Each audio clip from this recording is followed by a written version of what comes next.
Bucilla is proud and excited to bring you new ribbons and new stitches for making beautifully embellished projects for your home, garments, and gifts. So get your needles ready. The craft of silk ribbon embroidery has endless possibilities for you to explore and discover.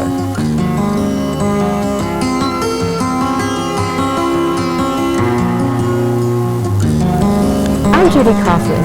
I design and teach silk ribbon embroidery for Bucilla. And I've been hooked on ribbon since I was a little girl, and my parents gave me my first birthday gift and told me that I played with the ribbon longer than I played with the present. This is my friend Vicky Bogart, who's a silk ribbon teacher, a quilter, and an embellisher of all kinds of things. Thanks, Judy. We know you already love the art of silk ribbon embroidery and have had an opportunity to view the first videotape by Bucilla. We're excited to show you the new ribbons today and to teach you a few new stitches. The new ribbons are amazing. In addition to the 4 and 7 millimeter ribbons that you've come to love, there are new wide silks. Lush, a lot of colors, beautiful organzas that are sheer, iridescent, pick up the light, and offer all kinds of possibilities for layering in a variety of widths. And the variegated ribbons offer subtle color changes. They're wonderful when you use them in a project. You don't need to change ribbons. The ribbons change colors for you, don't they? Mm-hmm. They're wonderful. They are. So I'll tell you what, get your chenille needles, your scissors, some sewing thread, and a needle. Get yourself ready. We'll do some swags and swirls.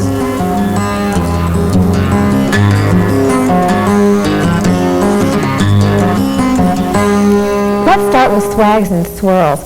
Vicki, I'm really fond of the way silk ribbon looks when you can take it up off of the surface and show how lush it is. It's beautiful. I know, it really is. In fact, this is a very simple stitch where you hold at intervals the silk ribbon up off the surface with something small like a bead, or in the case of the French knot that I'm going to show, I do press my ribbon just slightly as I start to get the crimps from the cards out of it.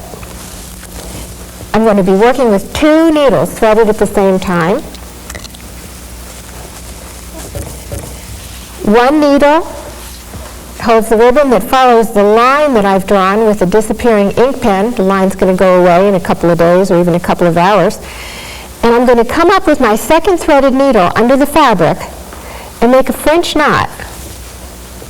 The French knots look just like little rosebuds. I know they do. With the wide ribbon, and especially with the variegated ribbon that changes color, you get the look of little buds. Keep them loose. Keep them lush if you're going to make them look like little flowers. And there's another way to make the swirls, and that is, you wouldn't want to do it on a garment, but you might want to do it on something like a music box. Be wonderful, or a little sewing basket. Exactly. Anything that isn't going to get snagged. You twirl the needle, and in the direction that you're headed, end with what appears to be a point by using your Japanese ribbon stitch ending. Pierce back into the fabric. Wonderful. Now, I'm excited about the way it looks when you ruche it and gather it. So, well, I can't wait to show you, Judy, because I think this gathering is just gorgeous, and it's so easy to do. You just run a running stitch right down the center of your ribbon, and you can just watch it change color. It's lush. It's wonderful. And you have all of these colors in one length of ribbon. You can take that, and if you use a smaller ribbon, you can put it on a pendant, as I have done here. That's very narrow ribbon. That's very narrow. In addition to gathering, you can do ruching. And ruching is done with a zigzag running stitch back and forth on your ribbon. I'm using a contrasting color thread here so that you'll be able to see it easier. And I like to use a Milner's number 10. It's a little longer needle, and it's easier for me to do the stitch. And I'll just take a running stitch and zigzag like a rickrack. Zigzag like a rickrack, correct.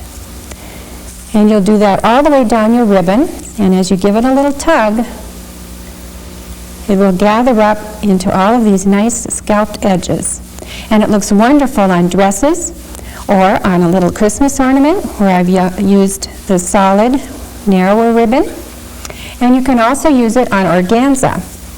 And I think this organza is gorgeous. It with is the sheer, and iridescent. the shine, and it's so easy to do.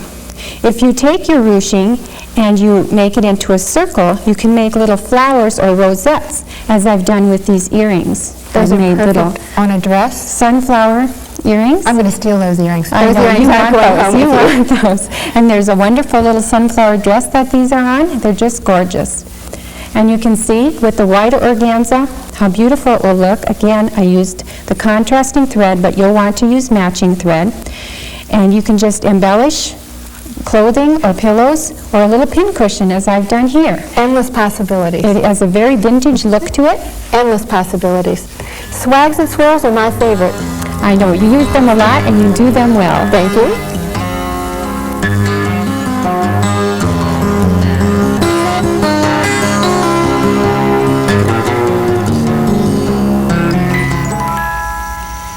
This music box is exquisite, Judy.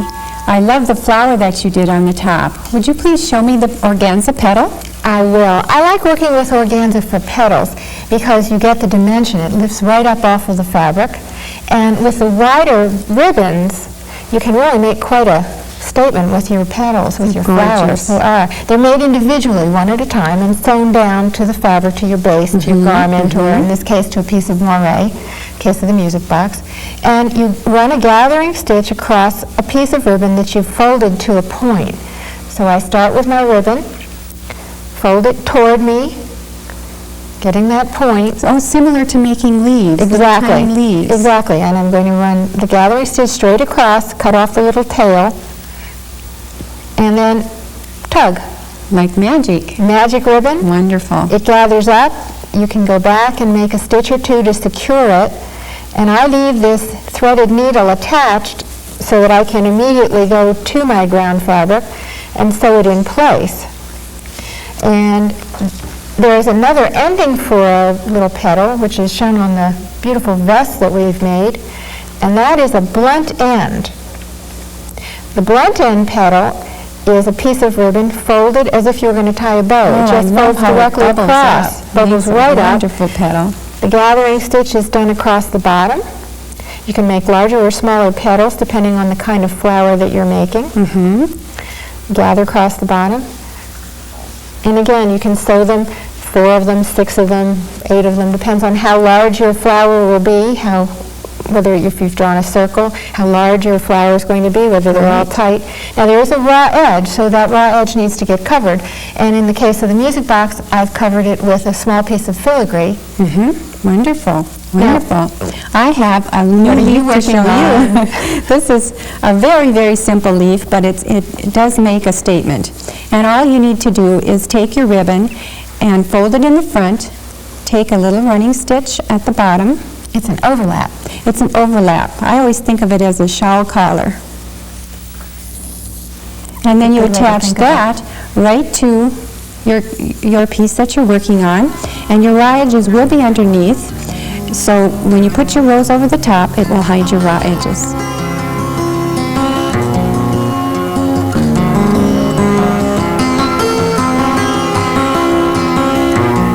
What are we going to do next, Vicki? Well, let's get creative, Judy. Let's try combining some stitches. Okay, we'll make a butterfly. The loop ribbon stitch can form the wings. You can see one wing or an open butterfly with both wings. And we'll do a bullion knot for the body and pistol stitch antenna. Great. In these small samples, there is a pistol stitch done with 2 strands of embroidery floss. On my vest, the pistol stitch, which is the gold stitch, is a long variegated yellow silk. I love it. Show me that one. Okay. It's a French knot on a stick, or it's a French knot at the end of a line. Okay. You begin as a normal French knot would begin. You move in the direction that you want your pistol stitch to head. Swoop around your needle once or twice, depending on how long you want the French knot to be. Turn your needle upright. Hold on to that ribbon, and it looks like you're slurping spaghetti. Slip down that French knot, and it ends up on the end of the line. Wonderful. Pistol stitch. That could be raised, or it could be a flower. It looks great. It does. In fact, the pistil part of the name is because that's the part of the flower called a pistil. Okay, and we've turned it into antenna. on this little butterfly just as yours, and you can see that the little loop stitches are anchored down with a cross stitch. I'll show you next how to make the bullion stitch body. I've already brought my organza up from the bottom, and I'm going to take a stitch over towards my antenna, pull that through to the back, and come up at my starting point right next to it. It's wonderful with the sheer organza. You can get so much iridescence from it. It looks like a little bug, doesn't it? If you've seen the little iridescent beetles. I'm going to turn my needle around. I like to work with the eye of the needle because I'm now going to be working my organza around that straight stitch that I just made. Under it and around it. Under and around, and I want my body to curve in this direction, so that's the way I'm sticking my needle in. And the eye of the needle keeps it from snagging. Yes. And it starts to look like a little crescent dinner roll to me. Yes, it does. And you want to try and keep your ribbon smooth and flat if you can. Unless you want a little wrinkled look, that's fine too. The beauty of silk ribbon embroidery is that you can never make a mistake. You can turn a little knot into a flower at almost any time. And the other thing that I've noticed is that if I make two butterflies, one day one's bigger, one day it's a little, the next day it's a little smaller. I vary my own stitching when I have a class full of students. Their butterflies all look different, just the way they do in nature. Correct. Now you want to give this a little tug to finish it off because you're going to pierce down through the fabric to the back. This will give it a little bit of a curve. And that's where the crescent dinner roll look comes in. There you go. Pop that to the back. And there you have it, a wonderful little body on your butterfly. And you could put a little butterfly on a baby bib, a couple of little flowers, and you've got a gift, and you probably haven't spent more than 10 minutes making it. Fun and easy. And if you don't tell people how easy it is, they're real impressed with your gifts. If you do tell them how easy it is, then they get into it themselves. And you have a friend to do it with. That's right, like the two of us.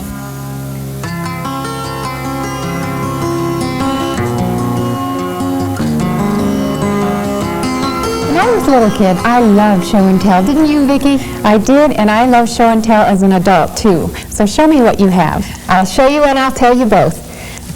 We are going to be doing layering, where you have organza and silk working together over and under in various combinations. For example, I'm working on a series of flowers and buds. In this large completed flower, it's loop ribbon stitches with organza over and under both, and organza over silk in the swag of leaves. Beautiful. Look how it raises up the silks. I know, and there's just that iridescent quality, and it's that extra layer, that extra dimension. In the bud that I'm working on now, I've gotten ready by making my straight stitches. Two of them are completed, and I'm simply going to make another straight stitch over my silk, leave it up, just arced up a little bit. You can get a fingernail under there. And not completely covering it, so you have the contrast. I haven't completely covered it. I have both showing. Beautiful. It looks like dewy petals in the rain. It does, and I think that this is, the idea of layering is perfect for garments, so that you can work on a vest, a dress, even a sweatshirt. Just like this sweatshirt here with the berries that have been layered. You can see that half of the berry has the organza on it with the little seed stitch taken on top. And behind me there's a vest that has a wonderful little hummingbird that has a little bit of the organza to make the ruby throat. And there's also a little butterfly on the vest that has a little bit of the layering done on the lower wings. And you can do it to leaves too. If you take a look at the leaves over there, Judy, you can see that the organza is put down the middle of the leaf that we worked on before. I'm very fond of this layering. What I like about it is that it makes it new. You can be stitching one thing, have it changed by adding a layer. I'm working on a family album quilt, and I thought I was done with this panel, and then it looked kind of dead.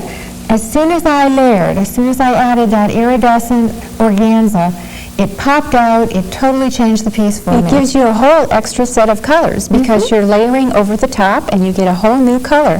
This little egg cozy also has a bit of layering on it. You can see the iris has a solid color underneath and it has the organza over the top. It's a beautiful little gift that you could make. Oh, and I think you're hinting, and it's in this book. I think the diagram is quite beautiful, very clear. I'm going to make several of these. If you hint right, you're going to get one. All right.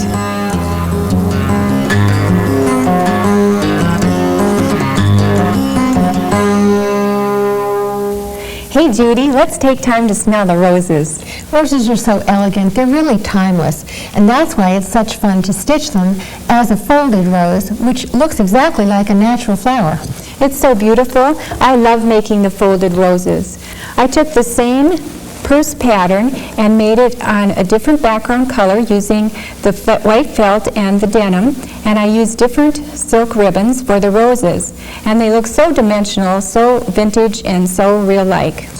And if you change to the organza, especially in the wide widths, you get a beautiful large-scale rose, and then you can turn it into a Christmas ornament or a brooch by working in the lush reds and working in a smaller scale. They're so glamorous. They are glamorous. We're going to go ahead and show them to you in both left-handed and right-handed versions, in silk and organza.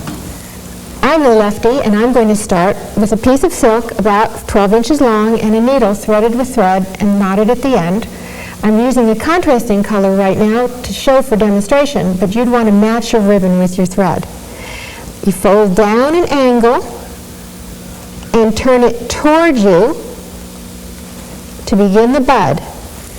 I'm going to then stitch across with a small gathering stitch, a little running stitch, and tighten it, and my bud is created. Now as I roll over, I'm going to hold this tail as if it's a little stem. I'm going to cut it off later when I sew it onto something. And I'm going to begin to fold down and away from myself with an angle and a twirl to create each petal. An angle and a twirl. And then a little stitch at the base to secure it. And I repeat it down and away from me, an angle and a twirl, over and over again, as many times as I need to make the rose as large as I want it to be. So I could stop now for a bud, or I could continue on, 6, 7, 8 petals, down, away, and twirl, and my rose is formed. Oh, it's beautiful. I love roses. They would look great on clothing. You could take a plain white t-shirt and transform it into an elegant gift, or you could take your favorite old vest, denim vest, and transform it into an heirloom. Another way to use the folded rose is to create a dimensional quilt block. I'm going to show you how to make the folded rose using the wide organza. Remember to have your needle threaded and ready to go, and take your first fold towards yourself at a long angle and begin rolling to get the center bud of your rose. Take a short gathering stitch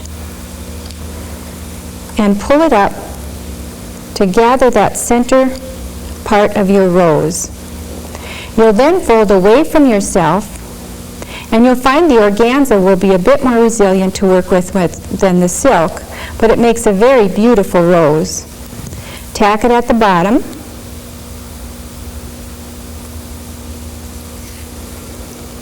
and continue folding away from yourself and tacking as you go. I love the way it picks up the light. It's so iridescent.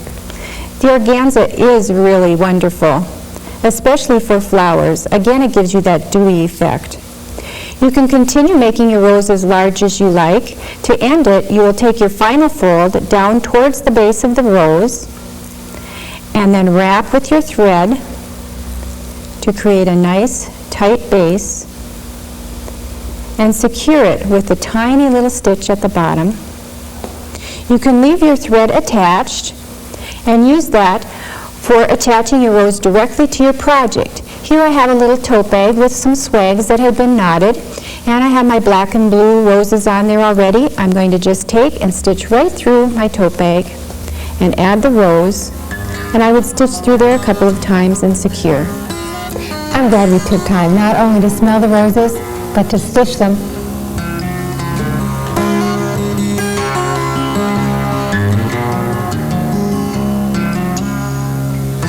I always enjoy visiting with old friends, especially when they're looking good. And the 5 basic stitches are my old friends, and I think yours as well. The Japanese ribbon stitch, the loop stitch, the lazy daisy, the French knot, and the spiderweb rose are all dressed up in the new ribbons, and they look entirely different. For example, the French knot. In this Impressionist garden sewing box, the French knots are made with large, wide, variegated ribbons, narrow variegated ribbons, and even narrower solid colors tucked in, with a little bit of beads added for extra sparkle. To do the French knots in the new ribbon, you make them in clusters so that the color change happens automatically. It looks absolutely beautiful. For example, the blues and the purple are all one ribbon. All of the terracotta colors are one ribbon. And all of the tropical brights are yet another ribbon. As you add an iridescent, it gives extra shine, and it's especially beautiful the way it picks up light. I'm careful when I make my French knots to leave them loose and lush so that you feel the ribbon. They haven't gotten tight. They haven't turned into teeny tiny little beads.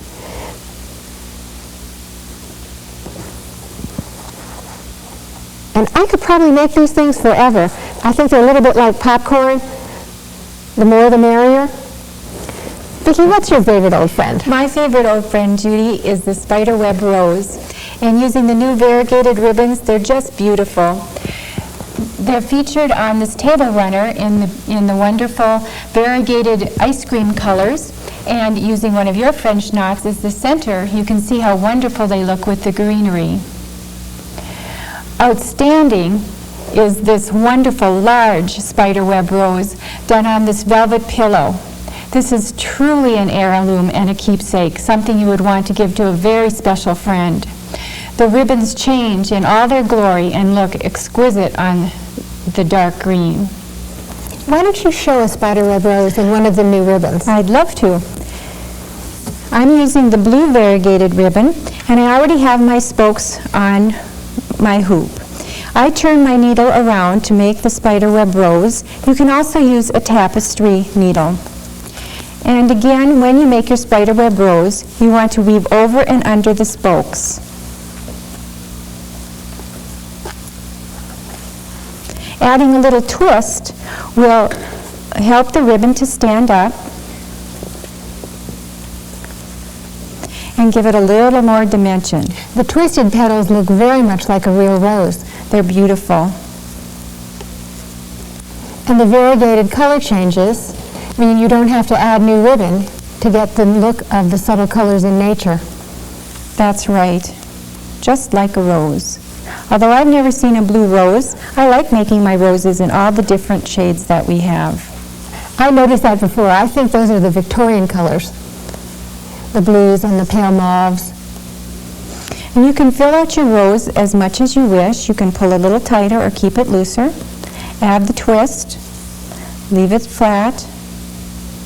And watch, the color is coming in. You can see the center being the darker blue.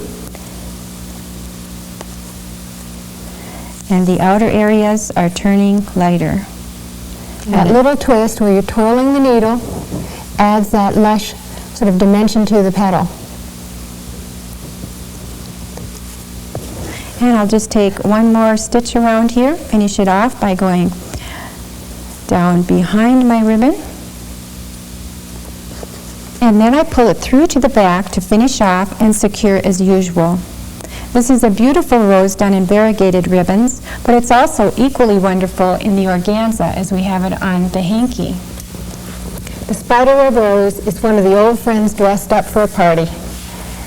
I think the Japanese ribbon stitch on this little box is quite beautiful because of how wide and lush the white ribbon is. That wasn't possible until the new ribbons came out.